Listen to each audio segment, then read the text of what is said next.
Assalamualaikum warahmatullahi wabarakatuh. Selamat pagi anak-anak. Gimana kabarnya? Sehat semua? Alhamdulillah semuanya sehat ya.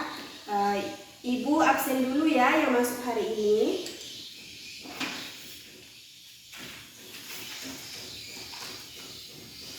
Alisa hadir ya. Berry hadir. Cynthia ya hadir. Ibnu ya hadir. Alhamdulillah semua hari ini hadir ya. Nah baiklah, sebelum kita mulai ke pelajaran kita hari ini, kita berdoa dulu ya. Siapa yang mau memimpin doa pagi hari ini? Ayo siapa? Iya Berry, silahkan maju ke depan pimpin doanya. Berdoa mulai. Berdoa selesai. Alhamdulillah, terima kasih Berry sudah pimpin doa hari ini. Silahkan duduk lagi. Nah, sebelum mulai ke pelajaran, Ibu mau kita nyanyi dulu lagu Garuda Pancasila, biar kita semua semangat untuk memulai pelajaran hari ini. Hafal kan semuanya lagu Garuda Pancasila? Ya, bagus. Sekarang kita berdiri semuanya sama-sama. Kita nyanyi lagu Garuda Pancasila. 1, 2, 3. Tepuk tangan untuk kita semua. Sudah selesai. Hari ini kita akan mempelajari tema 4, subtema 2, pembelajaran ketiga ya. Kalian buka bukunya halaman 35. Buka bukunya halaman 35. Sudah dibuka bukunya? Nah, di situ ada teks tentang pensil. Kalian baca, kemudian kalian jawab pertanyaan yang ada di bawah itu ya. Kalian diskusikan masing-masing. Setelah itu kita bahas. Ayo sekarang kerjakan, baca dalam hati saja teksnya.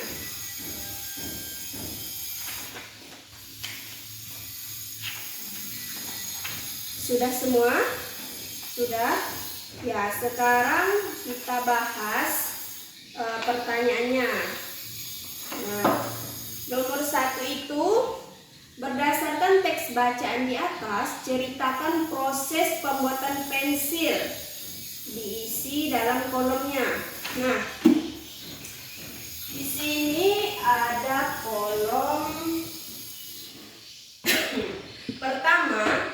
Prosesnya kan itu grafit murni dan tanah liat dihancurkan. Nah, setelah grafit murni dan tanah liatnya dihancurkan itu, kemudian bubuk granit murni dan tanah liat dibakar selama 3 hari. Dibakar selama berapa hari? Iya, 3 hari. Kemudian setelah dibakar selama 3 hari, pensil dibentuk panjang dan tipis. Dibentuk panjang, tipis-tipis. Nah, kemudian pensil ditutup dengan kertas dan kayu. Nah, jadilah pensil tersebut. Nah, kemudian yang nomor 2, sumber daya alam apa yang digunakan untuk pembuatan pensil? Ada yang tahu?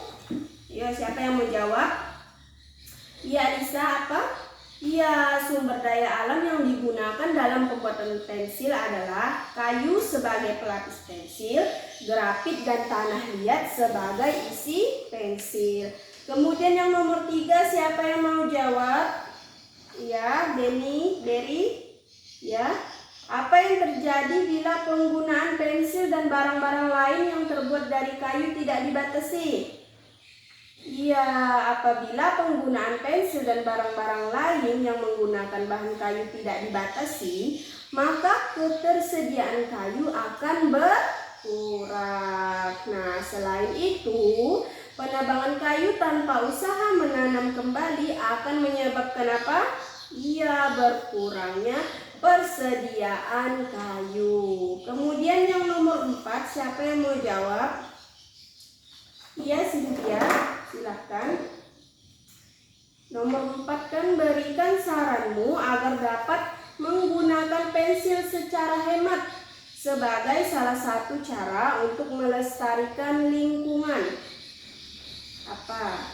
Ya, untuk menghemat penggunaan pensil dapat dilakukan dengan cara meraut menggunakan rautan pensil. Selain rajin menggunakan rautan, juga mengurangi resiko patah pada saat meraut pensil. Kemudian, ujung pensil jangan terlalu runcing, karena kalau terlalu runcing itu akan mudah patah pada saat digunakan.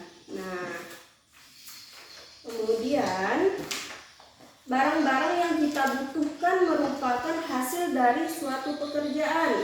Nah, beberapa pekerjaan yang menghasilkan barang-barang antara lain ada petani, nelayan, pengrajin. Nah, selain pekerjaan yang menghasilkan barang, ada juga pekerjaan yang menghasilkan jasa atau pelayanan yang kayak kita bahas pembelajarannya minggu lalu. Apa? Siapa yang masih ingat pekerjaan yang menghasilkan jasa itu? Ya, seperti dokter, polisi, guru, pemangkas rambut juga atau tukang cukur ya. Nah, kemudian barang-barang yang dihasilkan dari setiap pekerjaan itu sangat beragam, sangat banyak. Nah, banyak diantaranya yang memanfaatkan sumber daya alam Indonesia.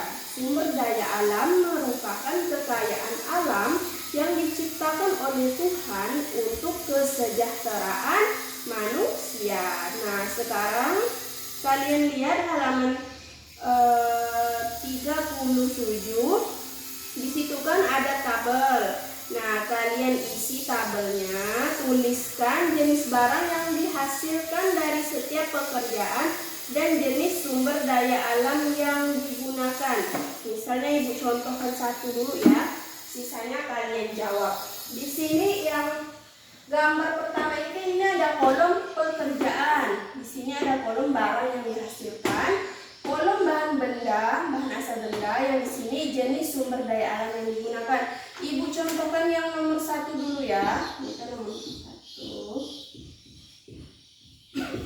Nomor 1 ini kalian tahu gambar apa?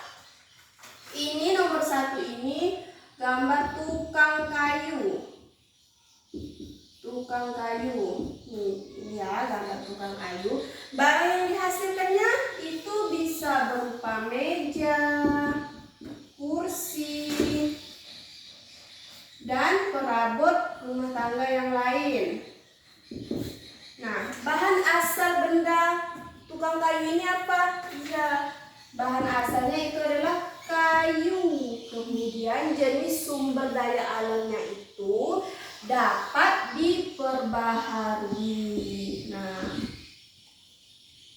selanjutnya nomor 2, 3, 4, dan 5 kalian isi sendiri ya. Ini ada gambar apa? Nanti kalian isi. Setelah itu kalian kumpulkan ke depan.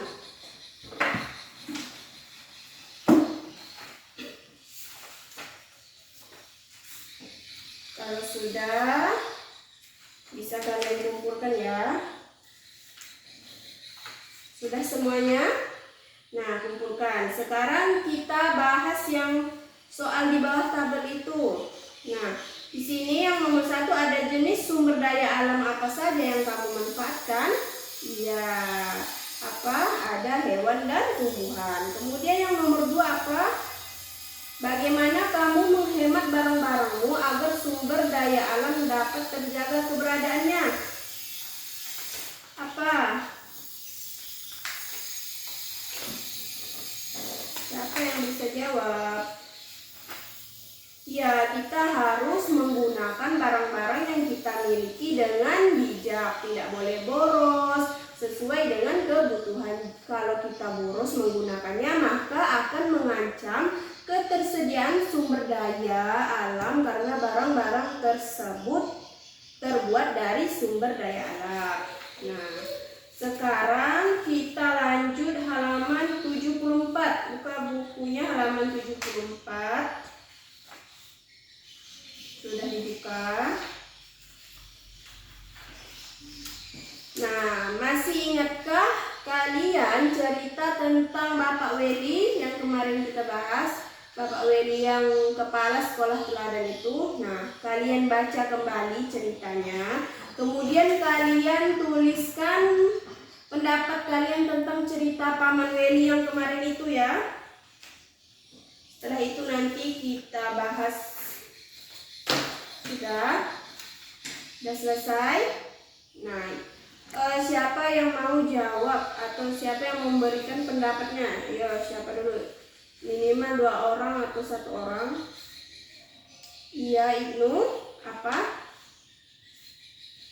Iya, Pak Weli adalah orang yang peduli terhadap anak didiknya. Beliau berusaha agar Udin dapat mengikuti lomba pidato. Beliau melatih dan mendaftarkan Sudin mengikuti lomba. Karena kesulitan dana, beliau mengadakan lelang pisang di sekolah. Dana yang terkumpul digunakan untuk biaya mengikuti lomba pidato. Nah, Pak Weli merasa bangga. Sudin berhasil mempersembahkan piala untuk sekolahnya. Nah, pembelajaran kita hari ini sudah selesai. Ibu mau tanya, siapa yang belum paham tentang pembelajaran kita hari ini? Tentang pembuatan pensil, tentang pekerjaan yang menghasilkan barang dan sumber daya alam yang dapat perbaharui atau tidak? Ayo, siapa yang mau bertanya? Semuanya sudah jelas? Nah, yang mana yang menarik dari pembelajaran ini? Semuanya menarik? Nah, bagus. Kalau gitu kalian sudah paham. Kalau nanti belum paham bisa tanyakan kembali ya di pertemuan selanjutnya. Untuk tugas di rumah, kalian perhatikan barang-barang di rumah kalian. Sumber daya alam apa saja yang dipakai. Terus pendapat keluarga kalian tentang menjaga kelestarian sumber daya alam tersebut. Dicatat ya PR-nya, jangan sampai lupa dikerjakan. Kalau tidak ada yang mengerjakan, ibu hukum. Nah, kalian tulis di selembar kertas saja. Nanti pertemuan selanjutnya kumpulkan ke ibu lagi ya. Nah, jika tidak ada yang bertanya lagi, ibu akhiri pembelajaran kita hari ini. Kita ketemu besok lagi ya. Nah, sekian dari ibu. Sebelum itu kita berdoa dulu. Siapa yang mau memimpin, Ibnu lagi atau Beri? Ya, silahkan Beri pimpin lagi doanya sebelum kita pulang. Ya, silahkan maju. Berdoa dimulai. Berdoa selesai. Alhamdulillah, terima kasih Beri, silahkan duduk.